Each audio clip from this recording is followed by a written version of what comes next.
with the very warm winter that we've experienced, I think a number of people like myself are thinking, okay, it's time to start planting. And of course, when it comes to planting, not only do we need seeds, but even to prepare the soil. So of course, the soil has to be toiled and tilled, and also to put fertilizer of some kind, whether it's chemical or even manure, because it adds richness to the soil so that the plants that are planted will bear great fruit. And I think likewise with us, repentance makes us bear more fruit. So for the past few Sundays of Lent, we've encountered different perspectives on Jesus. The first Sunday of Lent, we encountered Jesus in the desert for 40 days and 40 nights. We encountered his humanity. Last week with the Feast of the Transfiguration, we encountered Jesus' divinity cloaked in his humanity. And today we encounter Jesus, the great teacher.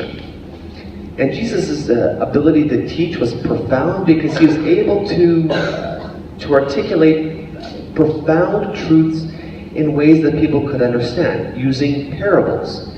So in Luke's Gospel, there are about 20 parables. So he'll use items like wineskins, wheat and weeds, in some cases lost coins, lost sheep, and even lost sons, as we will read in the prodigal son next week. So he uses common things that people could associate with, and again, to communicate profound truths. So a profound truth we encounter today is the parable of the fig tree. Now we hear the word sinner and repentance throughout today's gospel. Now why would he use the analogy of a fig tree to communicate the importance of bearing fruit, or to be cut down? Well, because we're not in a Mediterranean climate, we wouldn't really appreciate how fruitful fig trees are. So they bear fruit about 10 months of the year.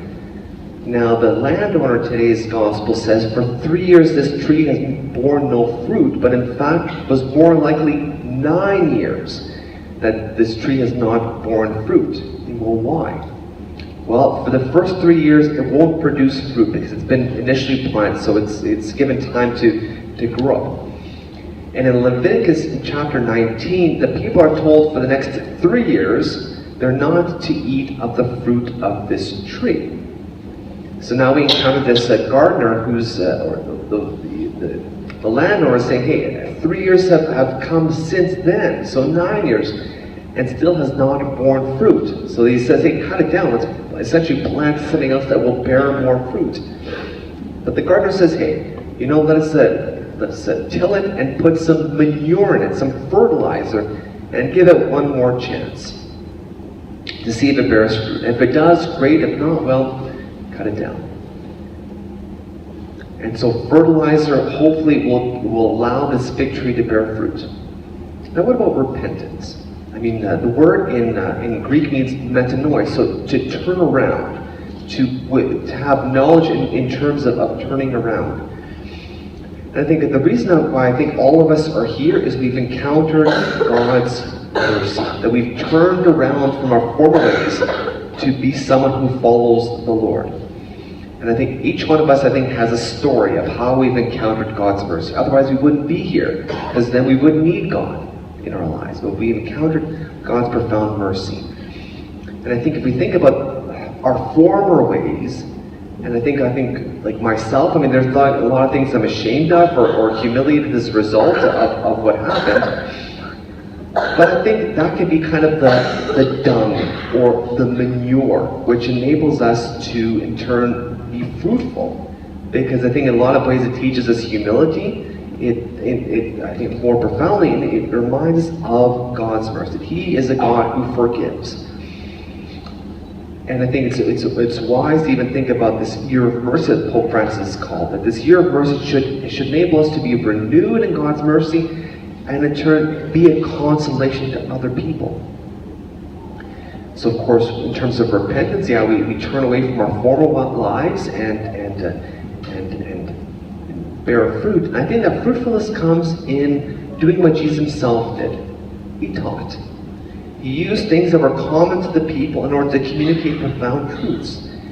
And I think this is a task for us too, that we are on mission. Even the word Mass that we call this celebration of the Eucharist which in Latin comes from the word mission. We are on mission to bear fruit that will last. I think the one way that we can do is when we see people who are in the rut, or who are really stuck in spiritual manure, or physical manure, or whatnot, is to testify to what God has done in our lives. Hey friend, I messed up myself, but hey, I'll show you a way to kind of get back. I think that's a way to bear fruit, is to share God's mercy with those who need it.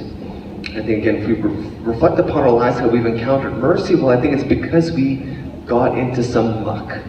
We got into some manure. But just as this gardener in today's gospel used manure to hopefully allow this fig tree to bear fruit, I think we encounter repentance and mercy. Boy, how much fruit can we bear? And in turn, to share that with others. And even in John's gospel, Jesus says to his people that we must bear fruit, and to do so fruitfully.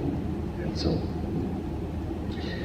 so repentance helps us bear more fruit. And so for those of you like me, itching to start gardening, because now we've got more sunlight, and hopefully get a little more rain and the warmth, that we want to prepare the soil so that our gardens will bear great fruit. And so today and for the rest of Lent, let us use our repentance as an encounter to remind ourselves, hey, we were once in the muck, but in turn it has helped us bear fruit. And so this week, let us bear the fruit of God's mercy in our own lives with those who need to encounter the fruit of God's love for them.